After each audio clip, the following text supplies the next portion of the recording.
Hello everyone and welcome back to our channel.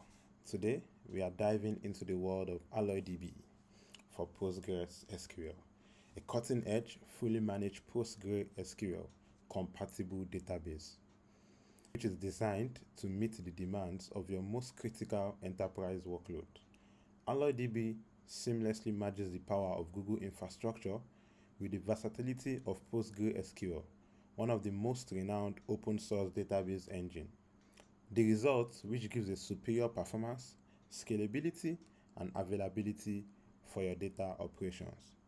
In this lab, we are putting you in the driver's seat as you navigate through essential tasks for setting up and managing AlloyDB instances and database. Here's a sneak peek of what you will tackle. First up, you would learn how to create a cluster and instance, laying down the foundation for your AlloyDB environment. Next, we will dive into the nitty-gritty of database management, covering everything from creating tables to inserting data, empowering you to harness the full potential of your AlloyDB database. But that's not all. We would also guide you through using the Google Cloud CLI and AlloyDB to unlock a world of command line efficiency and control. And finally, we would wrap up by walking you through the process of gracefully deleting an instance, ensuring that your environment stays tidy and optimized. So buckle up and get ready to unlock the capabilities of AlloyDB for PostgreSQL. Don't forget to hit the like button, subscribe to our channel, and ring the notification bell to stay updated on all our latest content. Let's jump right in. So as usual, we'll start our lab. So we'll launch the lab with the required credit. So then I'll open this lab in an incognito window.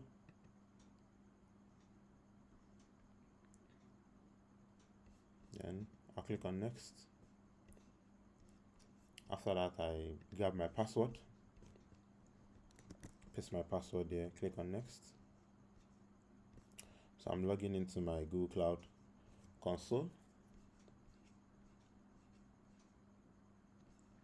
So here's the Google Cloud dashboard. Let's agree to the terms and service, agree and continue. So here's our dashboard, and let's follow the instruction. So for the setup and requirements, we've done that. So let's activate our Cloud Shell with gcloud hotlist. So here's our Cloud Shell button, click on it. Let's drag this up a little bit, provisioning our Cloud Shell machine. And after it has provisioned our Cloud Shell machine, it will now connect to our Cloud Shell instance. So here we are, space the command. Then we would authorize Cloud Shell. So we can also get the active project that we have with gcloud config list projects.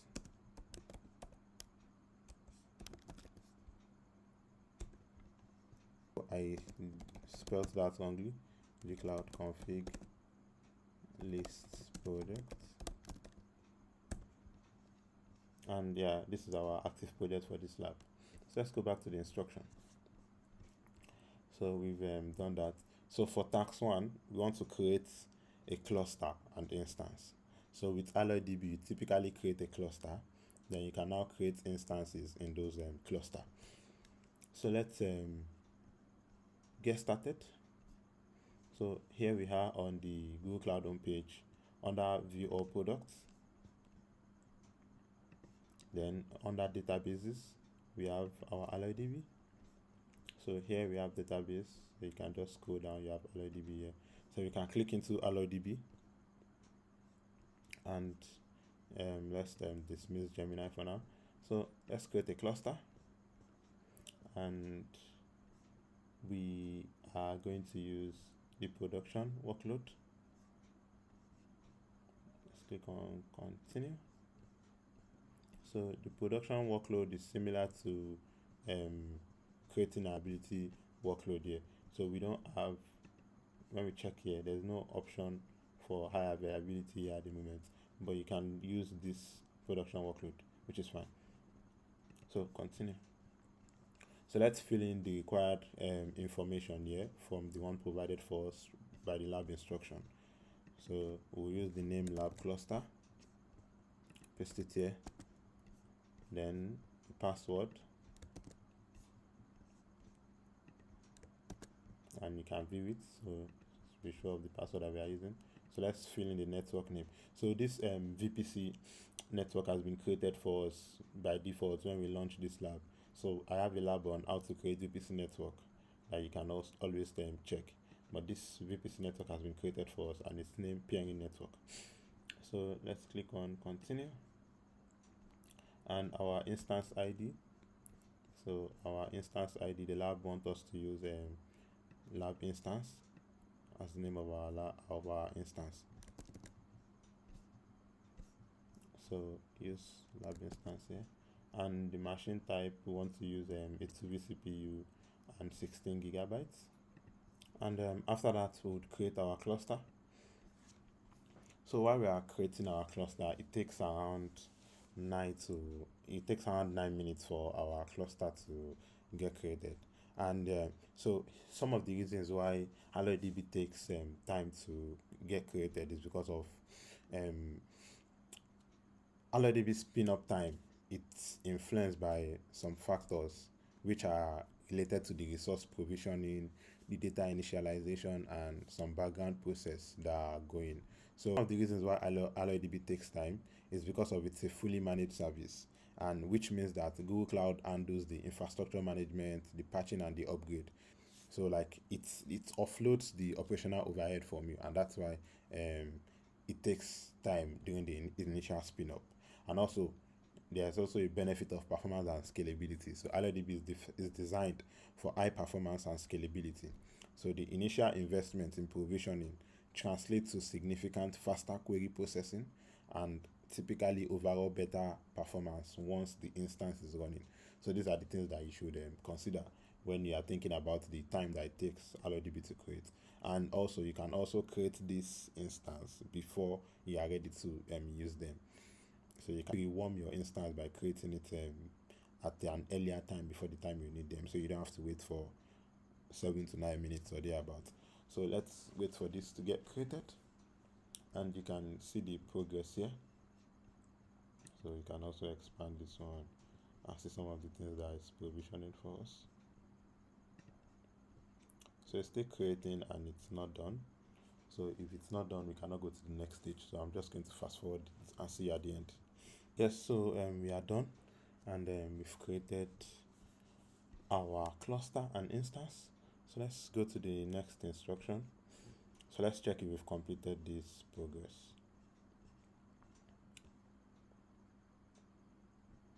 Yeah, so our task is complete. So you can take a look at this. This is the private IP. Also, when you scroll down the overview page and you expand this connectivity option, you have the private IP here. So it's telling us to take note of this. So I'm just going to leave this here and duplicate the tab. But if you are doing that in a normal format, you may want to take note of what you have here at that particular time. So I'm just going to duplicate the tab, so when I need it, I can come back there. Yes, so that's about that. So the next task, for task 2, we want to create tables and insert data into our database. So let's create Let's create tables and insert data into that particular database. So going to our lab, so there are some virtual machines that have been configured for us, that has been pre-installed for us or pre-configured for us when we spin up this lab. So I also have a video on how we can create virtual machines and what they are really used for. So I'll try to link them here. So we have 2 virtual machines that have been created for us here, the AlloyDB client, which is what we will use to connect to our AlloyDB database. So let's SSH into it.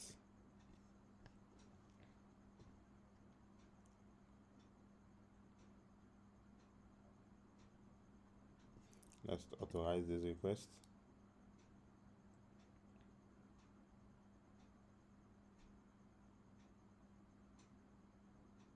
Yeah, and we are here now.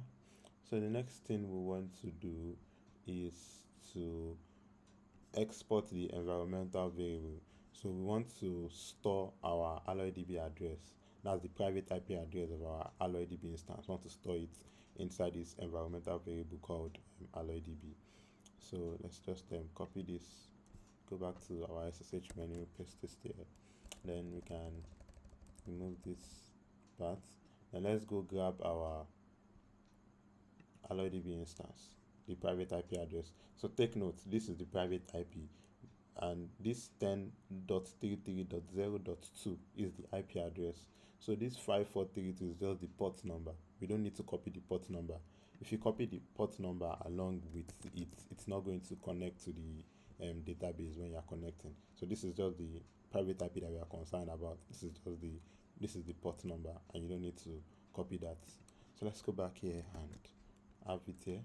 So let's save this inside this our environmental variable called AlloyDB.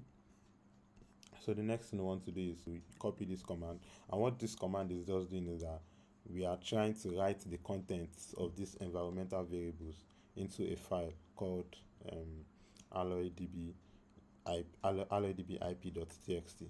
So we want to like pass the content that is here, that's inside this our environmental variable, into this file. So that's about that. So let's go back to our SSH.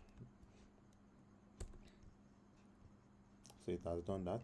So the next thing we want to do is let's connect into our Postgres. So let's connect into our Postgres with the PSQL command. So,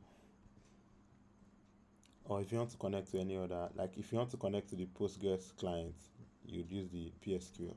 So let's copy this and go back to our SSH and paste this here. So what this command is typically doing is that this flag H it's specifying, you can see after the flag H we are specifying the environmental variable that we set, which contains the IP address that we are connecting to. So that /h, the flag is it specify the host name or the IP address of the server that we are trying to connect to, and this /u specify the username for the connection. So we can just click enter. So it's going to prompt us for the password, and this is the password that we used then when we're creating it. So we can go back here and put the password there, then click on enter. So you can see we are now in our Postgres database, that's AlloyDB for Postgres. So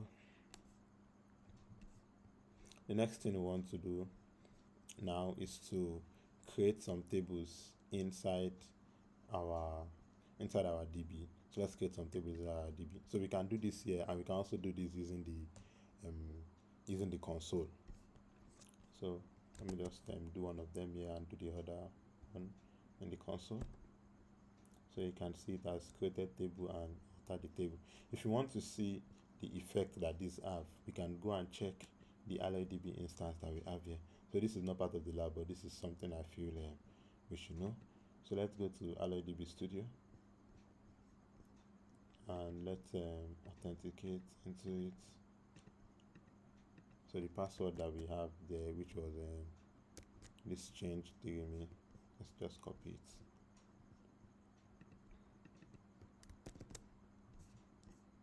Let's paste it here and authenticate. So we've authenticated into it, and you can see that under this table now we have this region. So the command that we used the last under this SSH menu was we are just creating a table, and we are passing these are the column names of the table that we are doing. This is the data type for it, and we are setting it to not null. So we are creating two column names, two columns, which is region ID and region name. So this is it here, and you can see it here when you also expand this region. So you have two columns. This will be region ID and region name. So that's about that. So let's also run some commands here. Like I said, you can run everything on the Cloud Shell on the SSH menu like I'm showing. I'm not going to do this one here. So let me do this one here. And let's run this. So if you do the insert twice, it's going to lead to duplicate data or cause an error. It's probably going to cause an error here because it's going to there will be duplicate error, there will be duplicate values there. So let's try it. Let's actually try it. Let's go to our SSH. Let's try to run the same command that we've done here. So you can see duplicate key values. which violates the uniqueness of what we are doing. Okay, so that shows that what we are doing there also works. So if we copy this one, we can just come back here and finish it up here.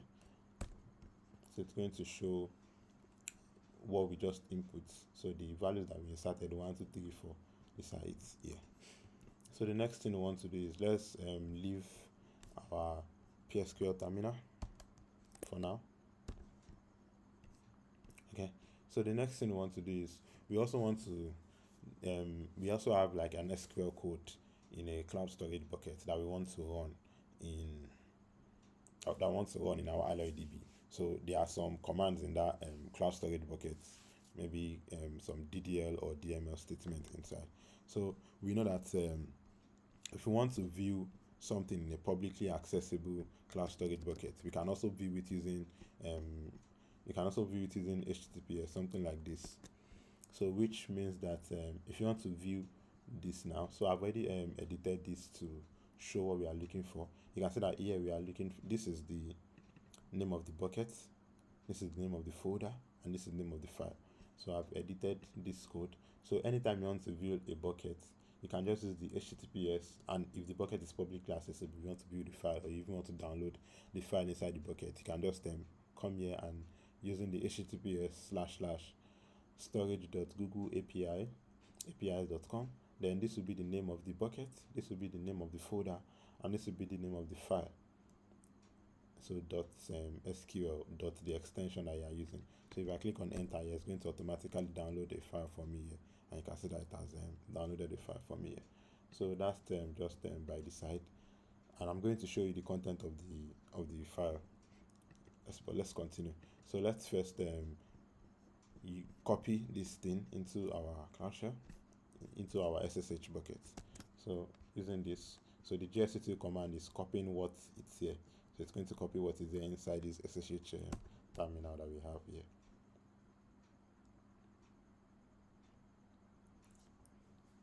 Yeah, so it has successfully copied that. And the next thing we can do is we can execute the file. So with this command, it typically means that we want this file within this PSQL terminal.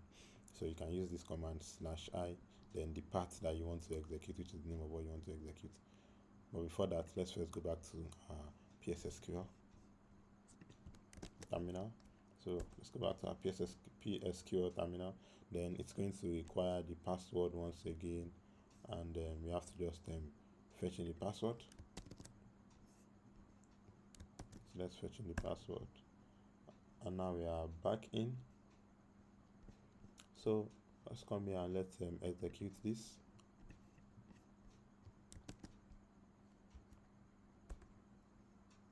So it can see that it's executing the commands in that particular file.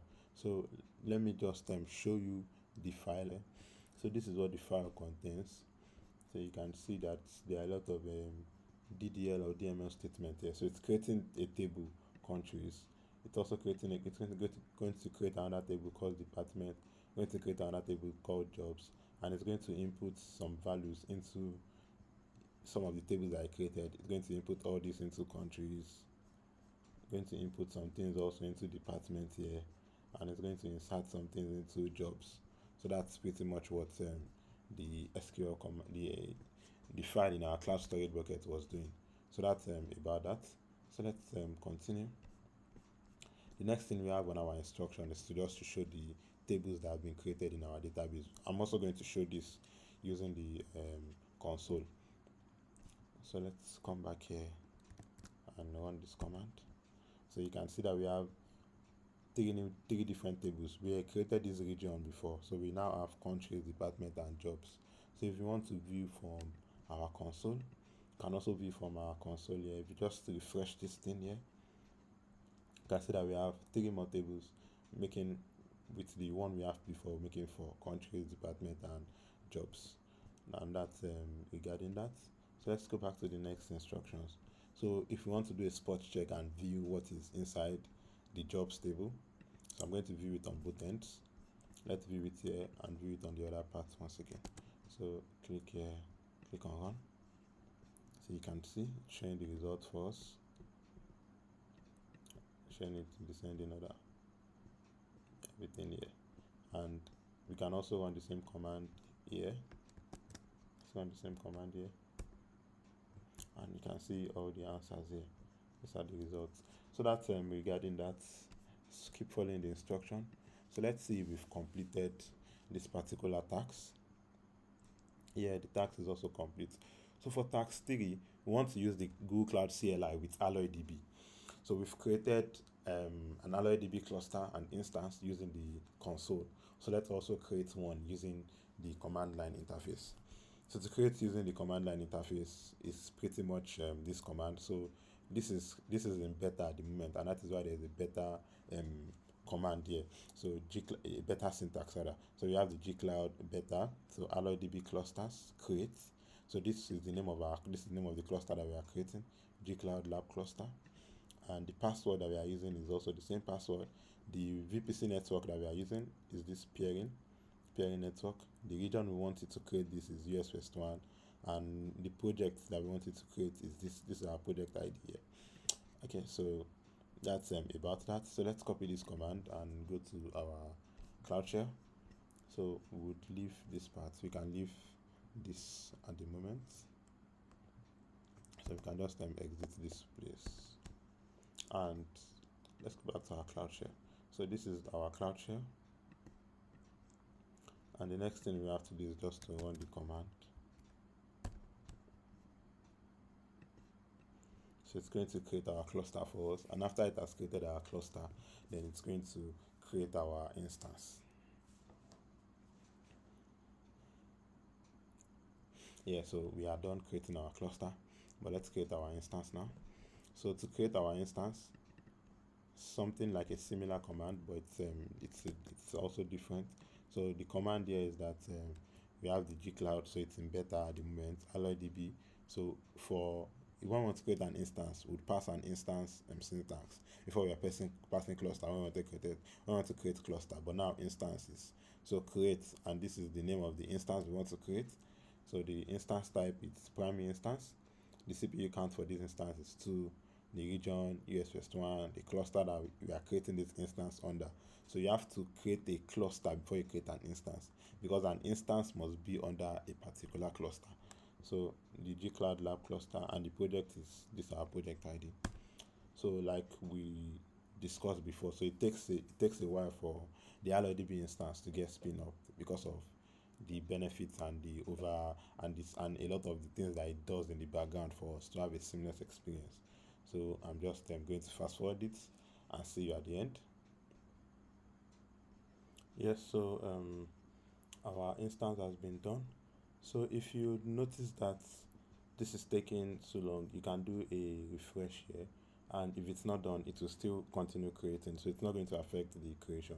But if it's done, you just see it in the state done, because it may be done and may not propagate here automatically quickly. So that's regarding that. So let's check our progress.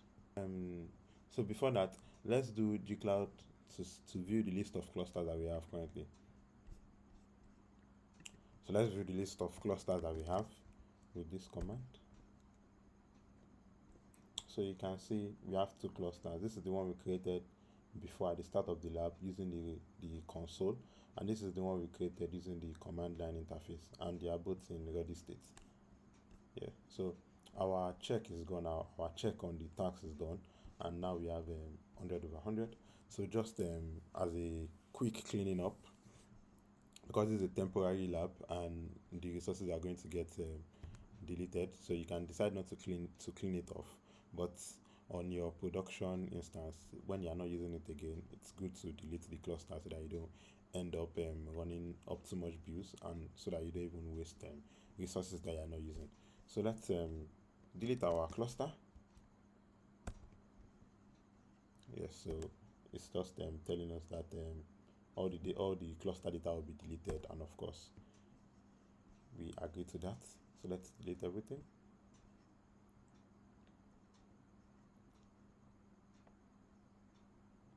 And you should also know that when you are deleting a cluster, the instances in the cluster too are also going to get deleted.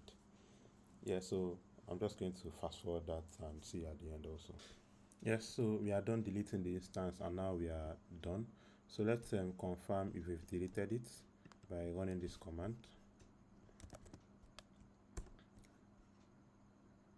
So you can see that we've deleted it now, because we now have just one instance showing, which is the lab cluster, which shows that we've deleted this Qwiklabs lab cluster. And that's all for now. And thank you very much for staying true. So congratulations for reaching the end of this lab, which is create and manage AlloyDB database. And please stay with us on the other labs that I'll be covering under this series. So there's still a whole lot of labs that we want to cover under this series. This is just the first one, which is AlloyDB, the database fundamentals. So a recap of the tasks that we covered: we created a cluster and an interface. We also created tables and inserted data into our database. Then we used the Google Cloud CLI with AlloyDB, and finally we deleted the instance. So thanks very much for staying true to the end of this lab. If you enjoyed this lab, make sure you smash the like button. Also subscribe to my channel and ring the notification bell so you don't miss any upcoming video. Bye for now.